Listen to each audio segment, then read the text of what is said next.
Hey, what's up, everybody? We have a new YouTube channel. Make sure you subscribe right now. Leave a comment on the video. Share it with your friends.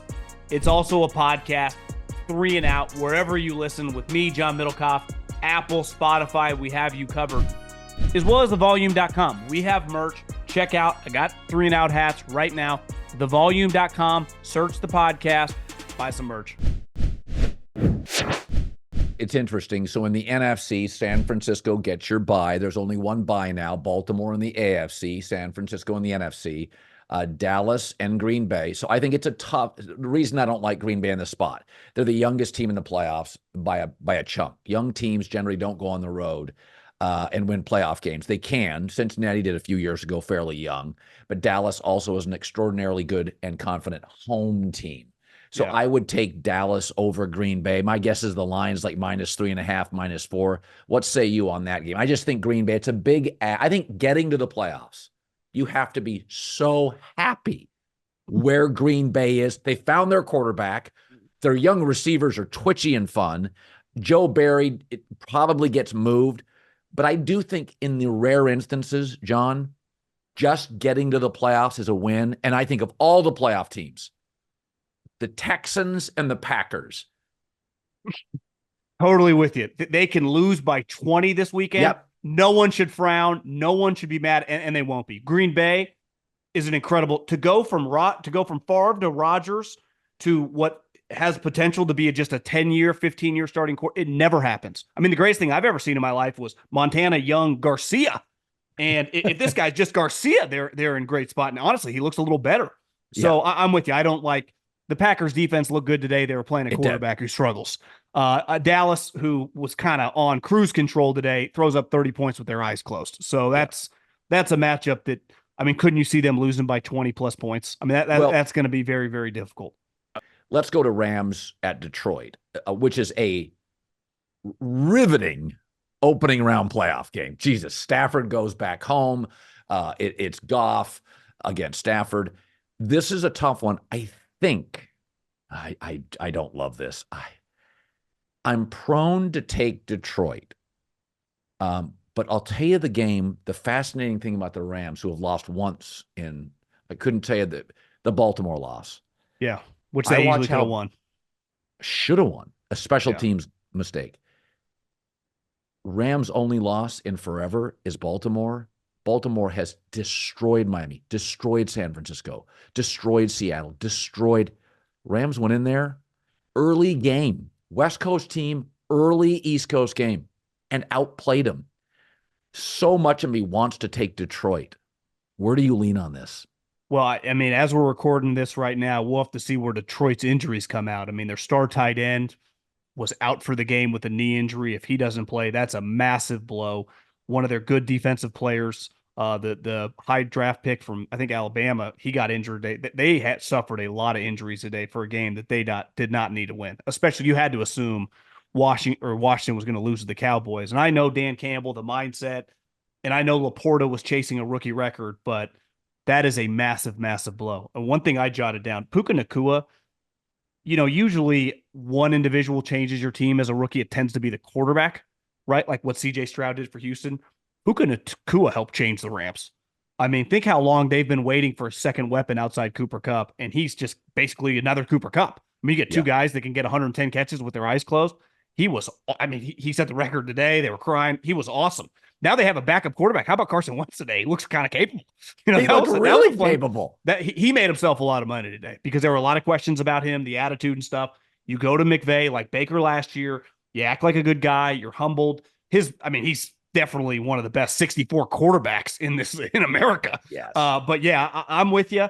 I got to see where these injuries come out. I would have just taken Detroit, assuming they were all healthy. But if you tell me they're missing Laporta, the Rams, the way Stafford's playing, they're going to have, is there a hotter team? Them and the Packers. But the Rams, like you said, the level of play, who they've been playing, how well they've been playing, even today to win with their backups against the Niners in kind of impressive fashion. They were down. They had a game-winning drive. They forced a turnover at the end. Like, they're kind of just vibing right now. So I might take the Rams when it's all said and done. And I'm a Lions Dan Campbell supporter, but I did not like the injuries today. And that matchup, Yeah, I think I'm taking the Rams as we sit here today. Well, here's the thing. Both offenses are explosive.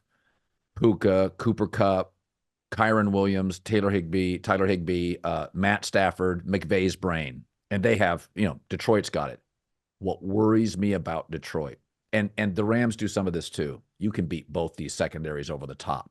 Yeah. So my take is you can have some points. That's going to be a really good game with some points. What worries me about the Rams, though, God, their special teams are a liability. The Baltimore game. So I look at that Detroit Rams game and I see 30-27, and I can tell you McVay's big concern is even if we don't give up something over the top, because the Rams are young in the secondary and they've been burned over the top. You saw Detroit today got smoked over the top multiple times. That I fashioned that as one of the best opening playoff games we've seen in years. Rams Detroit could be 33-30. We don't know the times as we're recording this. I'd put that on Monday Night Football. I think that'd be pretty cool. Lions, Detroit, first playoff game in forever. First time they've won the division in forever. Getting Matt Stafford, I mean, their former quarterback who had some success with them, who was part of one of the more famous trades probably in franchise history.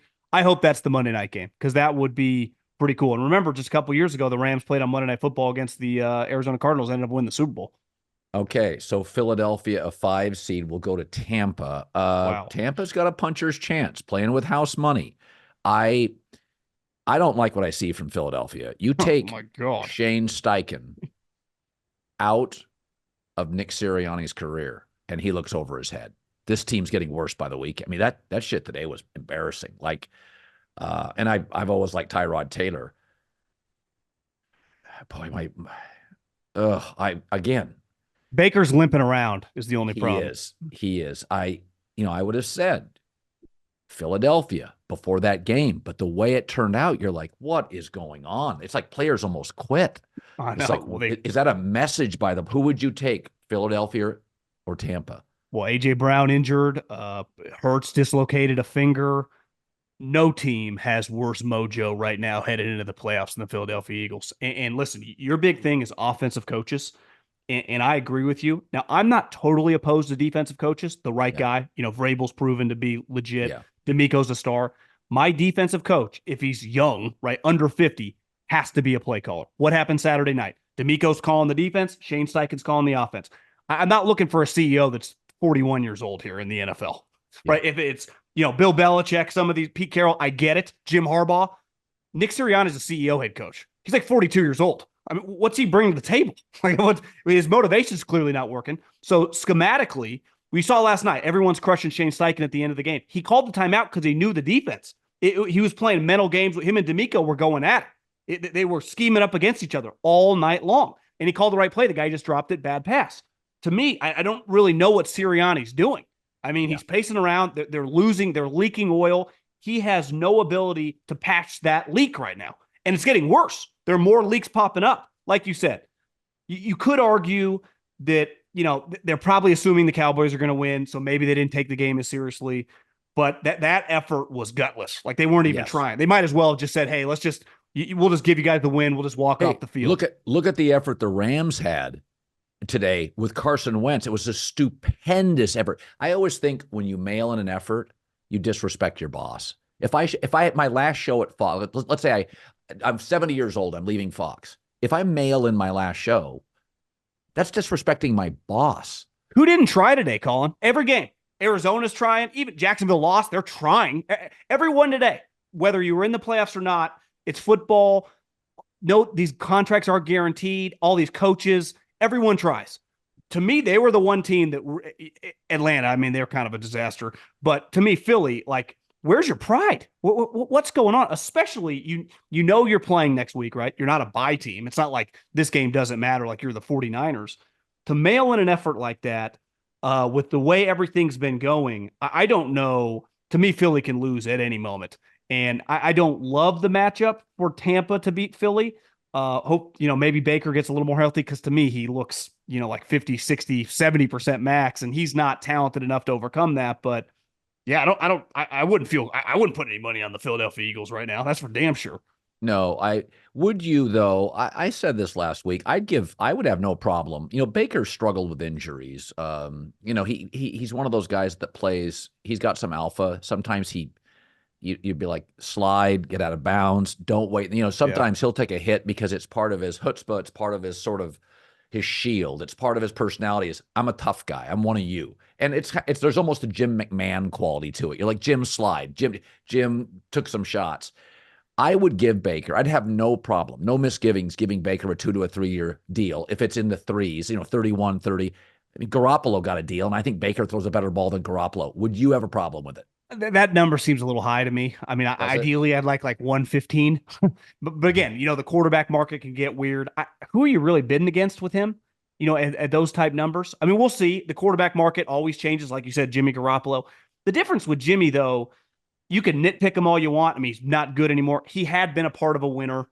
People, the teammate, no one ever questioned him. No one ever had any issues with him in terms of internally in the locker room. I know Baker doesn't now, but there were a lot of question marks. I To me, could you get for like under $20 million just 1 year? I would try to take a deep breath and not try to overreact. Now, he wins a playoff game, a 2 year deal. I still, to me, it's like $40 million and maybe Right. guarantee 25 or something. You like him? Where's he getting? This guy just played for $4 million. So, if you just factor in where you're at, I would try. You've seen some of these happen with those mid tier guys when you overpay and it kind of goes the other way. Because the other thing with Tampa, I mean, they have some older players. So is this kind of the end of the rung for their kind of run, That's a and they're good kind of point. in a transitionary time? Because sometimes you do that, then all of a sudden you realize, well, we're not quite the same team as last year. Is Mike Evans back on the team? You have some turnover, then you're like, God, I wish we wouldn't have done that. But he clearly has ingratiated himself to Jason Light. I mean, Todd Bowles, you got to give him some credit. I know the division sucked, but they won it for the third straight year to win it without Tom Brady. New Orleans got to be kicking themselves because they had no business not winning this division. That's pretty embarrassing. I know a lot of people act like Dennis Allen's coming back, and clearly Dennis Allen's just fine. And in fairness to New Orleans, they didn't want Sean Payton to leave. That's why you had to trade for him. They would have liked to Yeah. keep him.